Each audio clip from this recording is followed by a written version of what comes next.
All right, so you want to unpack this whole future of work thing, right? Yeah. I get it. It's one of those topics that's just everywhere these days. Yeah, for sure. But honestly, sometimes it feels like everyone's speaking a different language. It does feel that way sometimes, yeah. But you know what? You sent over a fantastic collection of stuff, articles, policy papers. I even saw some personal notes in there, which I love. Oh, cool. It's great. So we've got like this awesome mix of the big picture trends and those like real world examples that we can really dig into. And to help us kind of navigate all of this, we've got our expert here ready to like break it all down for us. It's definitely a topic that sparks a lot of discussion, and I think for good reason. Right. What's really fascinating is that, the future of work isn't just some far-off concept. Right. It's already like reshaping how we work and live right now. So let's just start with the basics. What are the future of work? Why should our listener care about this, even if they aren't, like a tech CEO or a robot engineer or something like that? Yeah, I think it really boils down to how, like, technology changing job roles and even like societal shifts are all kind of coming together to transform the very nature of work. Okay. It's not just about like what we do, but how we do it, Right. where we do it, the skills we need to thrive in this like constantly evolving landscape. Got it.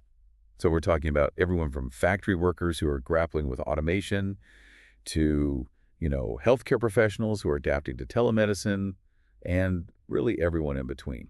So it's not just about robots taking our jobs or something like that. It's like a whole bunch of changes all happening at once. Exactly. It's a much more nuanced. Yeah. I think automation is definitely a huge piece of the puzzle, no doubt. Yeah. But there's this rise of the gig economy where people are piecing together income through like short-term flexible gigs. Right. Think Uber drivers, freelance designers on platforms like Fiverr. Got it. And then there's the explosion of remote work, which the pandemic really accelerated. Yeah, that's true. So all of these are like seismic shifts that are really reshaping entire industries and impacting individual lives. Okay, so let's unpack those big trends you've highlighted there. Automation, the gig economy, and remote work. I'm seeing these themes like pop up everywhere in these sources. Where should we start? Well, automation is probably a good place to begin, Okay. especially when it comes to like understanding the anxieties people have about the future of work. We're talking about machines, algorithms taking over tasks that humans used to do. You're right.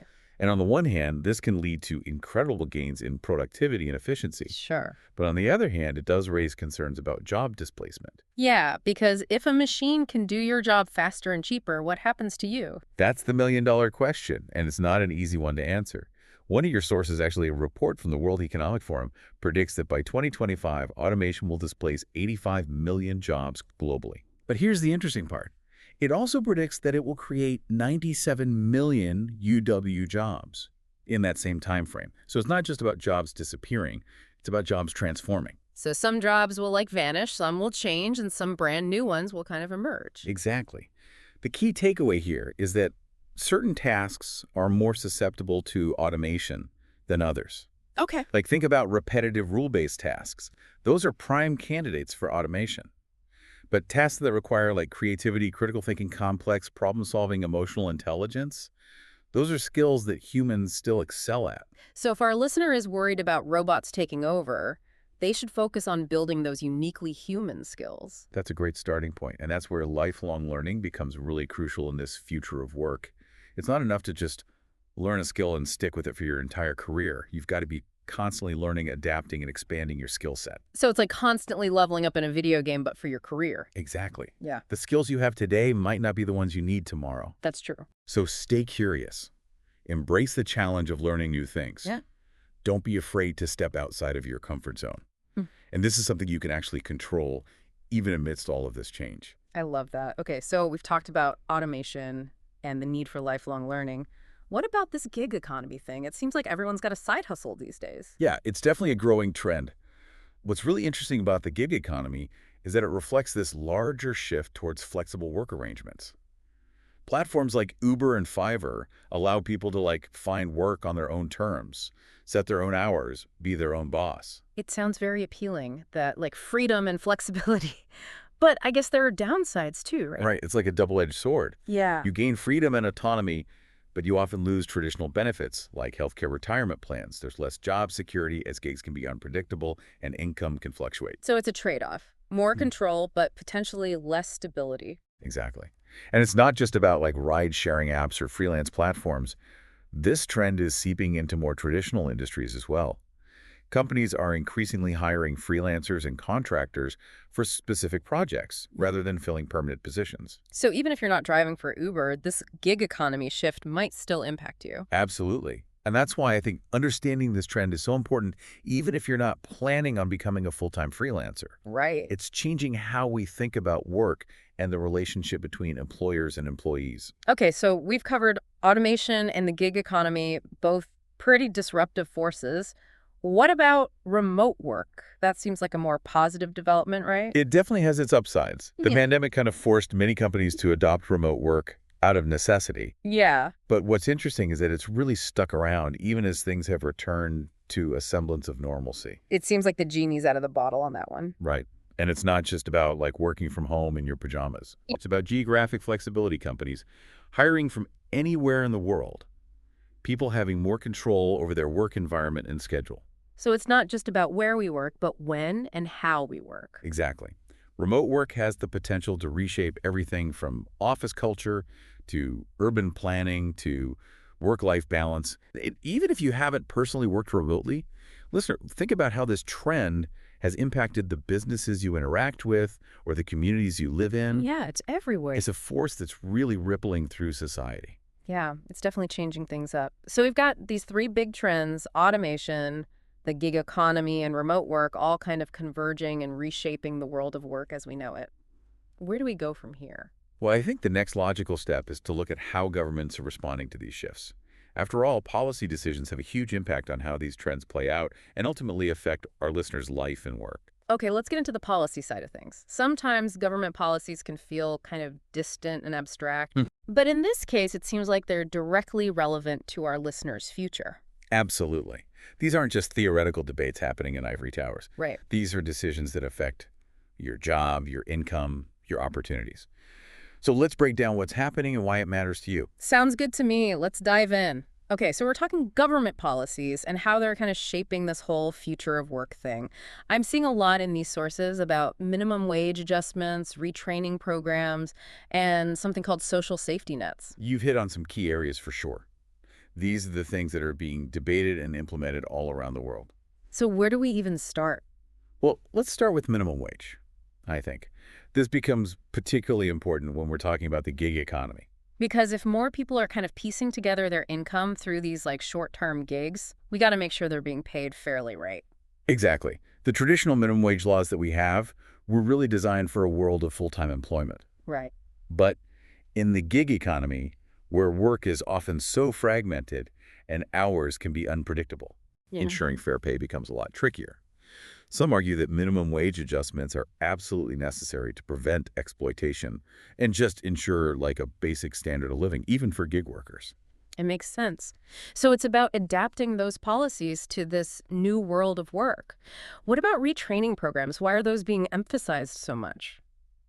Well, it's directly tied to all the anxiety around automation. Okay. As certain jobs become automated, there's a growing recognition that we need to help people transition to new roles and industries. Right. And retraining programs really aim to give workers the skills they need to thrive in this changing landscape. So it's not just about learning how to code or something like that, Right. but more about just acquiring skills that are relevant to those jobs of the future. Exactly. And your sources actually highlight a few key areas where retraining is really being focused.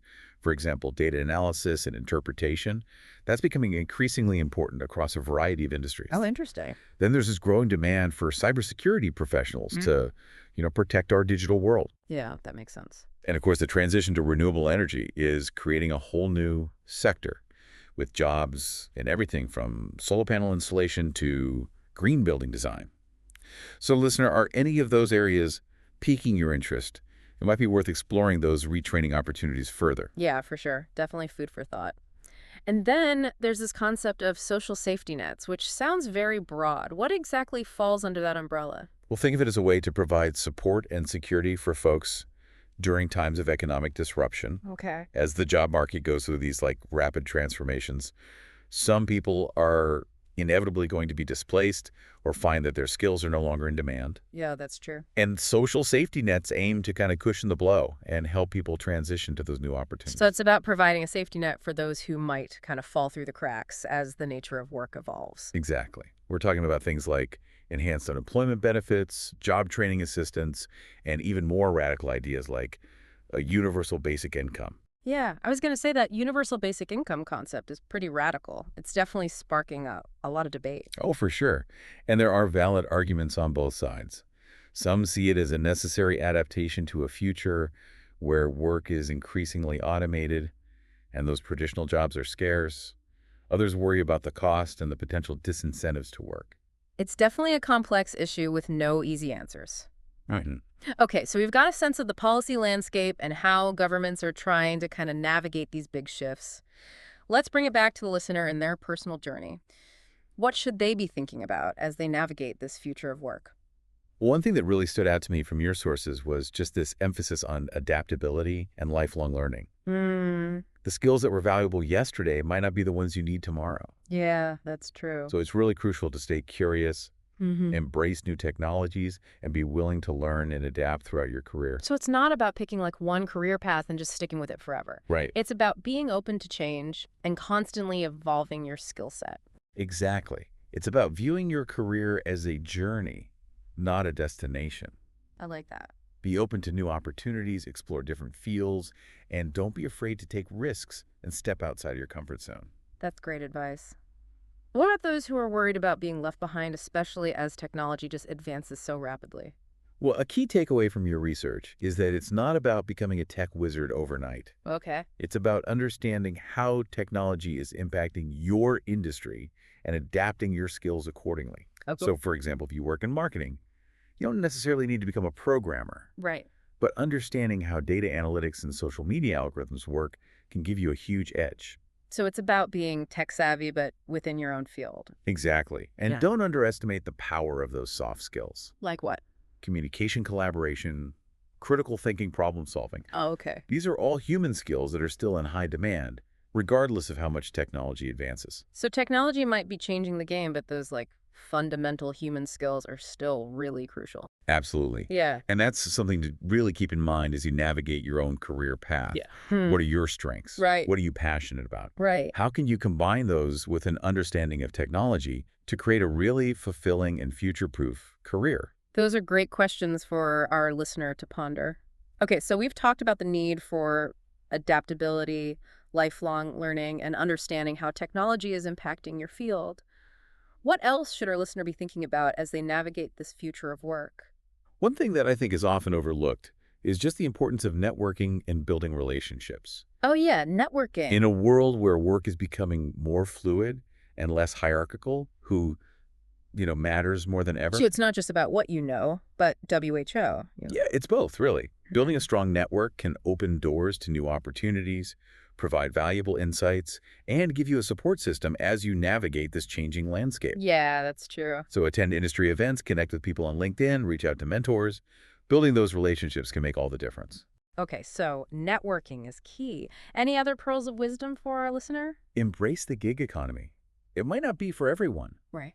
but even if you're not seeking a full-time freelance career, taking on short-term gigs can be a great way to gain experience in different fields, build your portfolio, and just test the waters of different work arrangements. You might discover a new passion or a skill set that you never even knew you had. So be open to experimentation and exploring different paths. I love it. Exactly. And remember, the future of work is constantly evolving. There's no one-size-fits-all solution. It's about finding what works for you, embracing the changes, and being open to learning and growing throughout your career journey. Well said. It seems like the key is to be proactive, adaptable, and constantly learning. Absolutely. And remember, listener, you're not alone in this. We're all navigating this new world of work together. That's a comforting thought. Okay, so we've covered a lot of ground in the second part of our deep dive, from those anxieties around job security and the pressure to adapt to the potential for more flexibility and better work-life balance. What other human-centered issues are at play here? Another theme that emerges from your sources is this concern about social isolation. Oh, yeah. As remote work becomes more prevalent and technology kind of mediates more of our interactions, there's a risk of losing those valuable face-to-face connections that we get in a traditional workplace. It's funny, before the pandemic, everyone was complaining about open office plans and distractions. Right. And now we're worried about being too isolated. I think it's all about finding that right balance. Yeah. We're social creatures, and we need those connections. They foster collaboration, creativity, a sense of belonging. So as we move towards this more digital and remote-centric world of work, I think it's crucial to find ways to maintain those human connections. So how do we do that? If we're not all gathering around the water cooler anymore, how do we stay connected? Well, there are a lot of creative solutions emerging. Some companies are experimenting with hybrid work models, Okay. where employees come into the office a few days a week for that face-to-face collaboration and team building, and then work remotely the rest of the time, So the best of both worlds. potentially. And even for those who work remotely full-time, there are ways to stay connected. Virtual coffee breaks, online team building activities, even just picking up the phone for a quick chat instead of relying solely on email. These are all small but meaningful ways to maintain those human connections. So it's about being intentional, about creating those opportunities for connection, even though we're in this digital world. Exactly. And it's not just about work.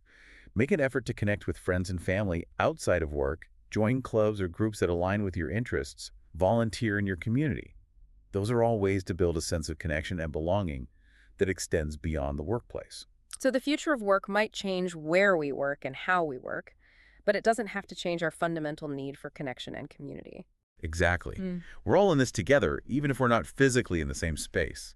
That's a great message to leave our listener with.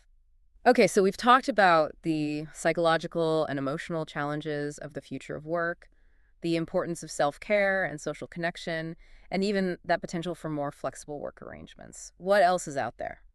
Well, I think it's also important to address the ethical implications of some of these trends. Yeah. We can't just blindly embrace new technologies without considering the potential consequences. That's a great point.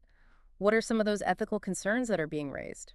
One of the biggest concerns is around artificial intelligence and just the potential for bias. Okay. As we rely more and more on algorithms to make decisions about things like hiring, promotions, loan approvals, even criminal justice, Right. we need to make sure that those algorithms are fair and unbiased. Yeah. Because if the data that's used to train those algorithms reflects existing societal biases, Oh, I then see. the outcomes are going to be biased as well, which can perpetuate discrimination and inequality. So it's not just about the technology itself, but the humans who are designing it and the data that's being fed into it. Exactly. We need diverse teams developing these technologies, rigorous testing and auditing to identify and mitigate bias, and ongoing monitoring to ensure that these systems are being used ethically and responsibly. It's almost like we need a whole new set of ethical guidelines for this age of artificial intelligence. Absolutely. And it's not just about AI.